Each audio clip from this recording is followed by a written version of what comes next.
Eminem fan base smoked me. They was like, yo. 5 years later, and still riding the Eminem wave, that's the power of Shady. The fact that you admit to liking Tekashi automatically negates your opinion. I don't give a F if you battle rap.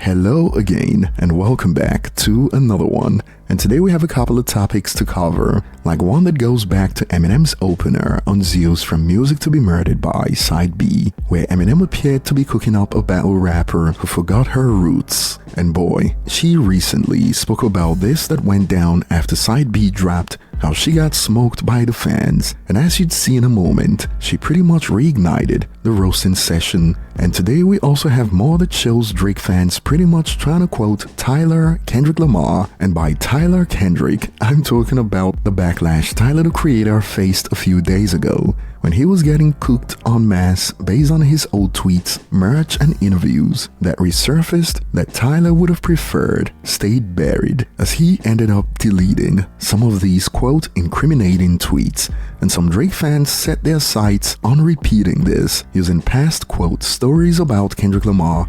More on this in a moment, and today we'll be starting with 50 Cent out here being an Olympic gold medalist instigator, after this video hit the web of 50 Cent calling out Tony Yayo for taking too long to respond to Jim Jones and Memphis Bleak. I've been doing some soul searching, and I think I won out the group, okay?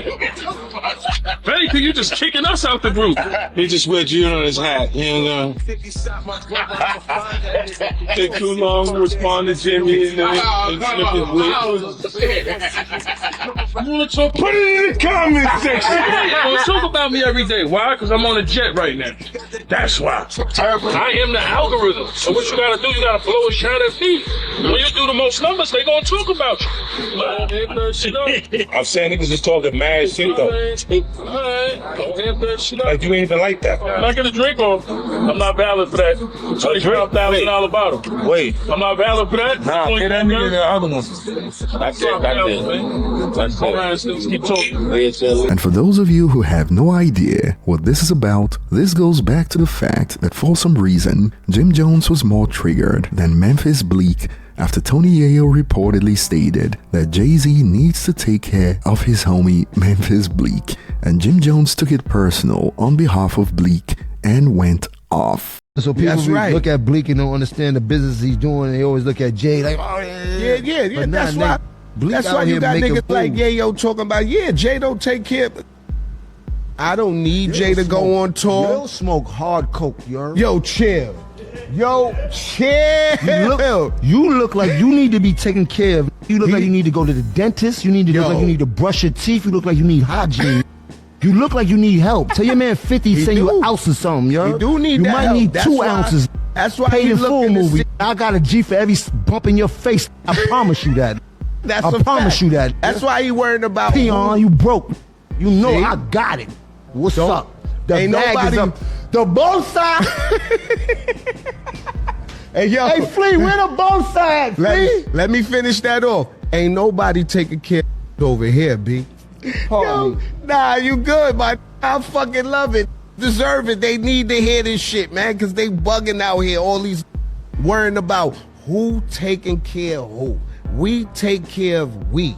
Ain't no who nigga. Take care of who.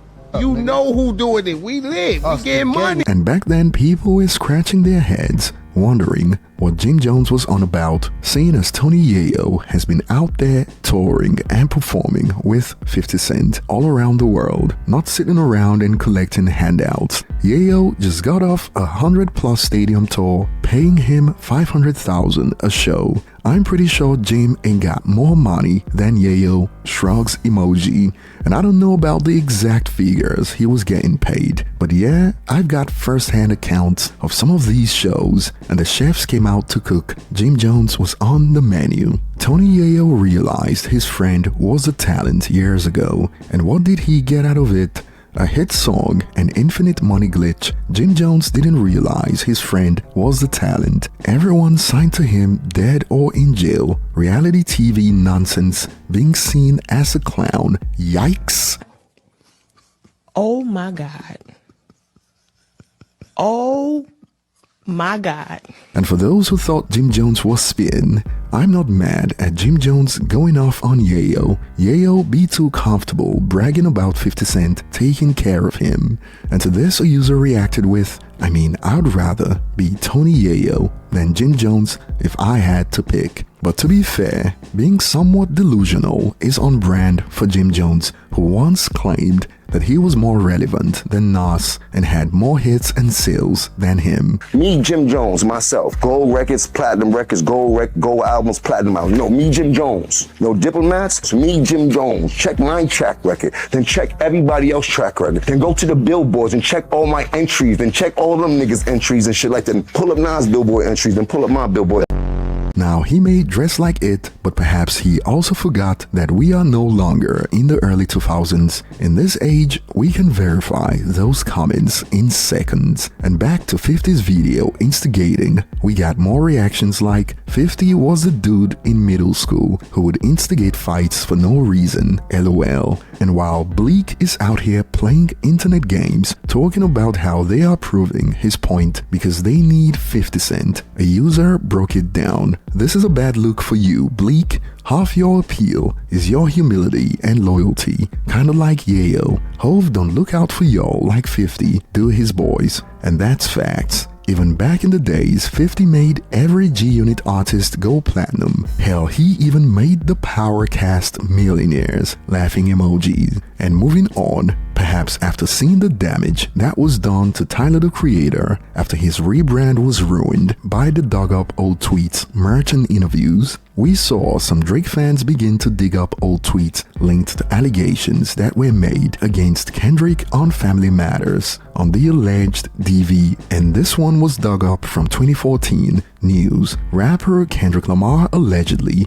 beat his girlfriend to bleeding point, a former female security guard, and when you follow the link, the post has been removed from the blog, and Drake fans flooded the replies with memes like these, and Family Matters has been getting quoted now that the article has vanished. They hired a crisis management team to clean up the fact that you beat on your queen. The picture you painted ain't what it seemed, you're dead. But truth be told, these are all allegations, as seen even in the tweet that has resurfaced, but the dig continued, and more from September 2014. They said Kendrick Lamar beating up S-workers, loudly crying emoji. But the people who want rap fans to take this seriously are also quoting these old tweets and making jokes like, his little bum should have auditioned for baddies, as many women he fought. Hey, bro, come on now, dawg. Come on, man. And if the plan was to get people riled up like what happened to Tyler the Creator, this attempt fell flat, perhaps due to the fact that no quote credible sources have been found as of yet, and it is mostly random tweets and blog posts that have been deleted from roughly a decade ago, and I'm calling it right now. Mission failed. We'll get them next time. It was a lot of allegations during the battle, and Kendrick clearly won the allegations battle, especially after Drake sued for defamation, unlike the DV allegations aimed at Kendrick. But what are your thoughts? And moving on Zeus, Eminem rapped, she says I am trash but she listens to Tekashi, clown you lost me, fair weather, wishy-washy, she thinks machine washed me, swear to God man, her favorite rapper, wish he'd cross me. And battle rapper Misfit believed Eminem was cooking her here due to the comments she made on an episode of My Expert Opinion linked to Eminem vs MGK. And she recently spoke about this on Backfuel podcast. Check it out. Eminem dissed you? I definitely think he did diss me. Why did Eminem take a shot at you? He took a shot at me. Did he say your name? Did he say your name? No. Oh, But, that you ain't know- no real shot. It definitely was at me. So- I know the verse because I'm here. Like people were sending it to me. Say the verse. People Let were me sending hear it to me. That's how I found out. It was fans was like, "Yo, Eminem? Eminem is shouting at you." I'm like, "No, he not." They like, "No, I'm telling you, it's about you." I'm listening to it over and over, and I'm like, "Oh shit, this shit is about me." She think that I'm trash, but she listened to Tekashi. You lost me, something wishy-washy. She think when she washed me. But basically, we was on the pod, and I said Machine Gun Kelly won the battle. Everybody in the room disagreed with me, so we arguing, and I'm telling them why that he won. Everybody's like, oh, you're nuts, you're nuts. Eminem fan base smoked me. They was like, you're a crazy standing there. Yo, crazy. And I'm like, yo, I'm just telling my truth and my opinion. And that's what goes to, when I say the voice of reason, it's the voice of telling the damn truth. I felt like Machine cared more about that situation, and I didn't think Eminem really took it to where he could have took it. Yeah, because there's no doubt about it, he's a great lyricist. But Machine, I felt like had the better record, had the better, like it was better for me, and that's okay. But dog, yo, they was smoking my boots like, yo, bitch, you don't know shit about rap. And I'm like, what? This is what I do. Now, before we continue, I'd say she earned that roasting session. Like, I find some bad movies entertaining, and I would also expect to get roasted if I bring them up in debates. This is just how it goes. And she had just enough self-awareness to admit that Rap Devil was filled with corny lines and subpar lyricism. She continued. And I'm not saying Machine Gun even had bad lyricism in it. He was saying shit like, your beard is weird. But it was more interesting, right? It was way more interesting. And it was two facts as well. It was two facts too. So I put myself in a battle rap position. I would have said some shit like that, like, yo, bitch, your beard is weird. And that would have caused a commotion in the ring. You know, or like, you keep wearing the same Jordan outfits. Like, yeah, that's true. So I like truth. I like true. I like comedy. Again, intricacy. On no level, I'm saying Machine is a better rapper than him. I was more entertained by Machine. And since she went on about how she got smoked by rap fans for that opinion, well, she just turned up the grill for round 2, and some have added, the fact that Killshot scared MGK so much to switch his music genres is the most clearest battle rap win in rap history. Laughing emoji. Now, it is no secret that some people in the hip-hop space were secretly hoping that someone would have a go at Eminem for years, and these people were gonna hype up anything to see that happen. And when MGK volunteered with Rap Devil to sacrifice himself on that altar after the instigators around him put in a 50 Cent-esque performance, he popped champagne, dropped Rap Devil, and they gassed it up. But Killshot dropped, and he was pretty much evicted from the hip-hop genre, and even the people who hyped him up were nowhere to be found when it was time to support his rap projects that dropped after. And MGK had to move on to the pop-punk genre as a result. Perhaps the cleanest knockout we've seen when it comes to popular rap battles in hip-hop music, and MGK became a former rapper. Now, she has a right to her opinion, everyone does. Even the rap fans who smoked her have a right to share their opinion on her opinion, and it goes round and round and round. And being a fan of 6ix9ine's music certainly didn't help her case.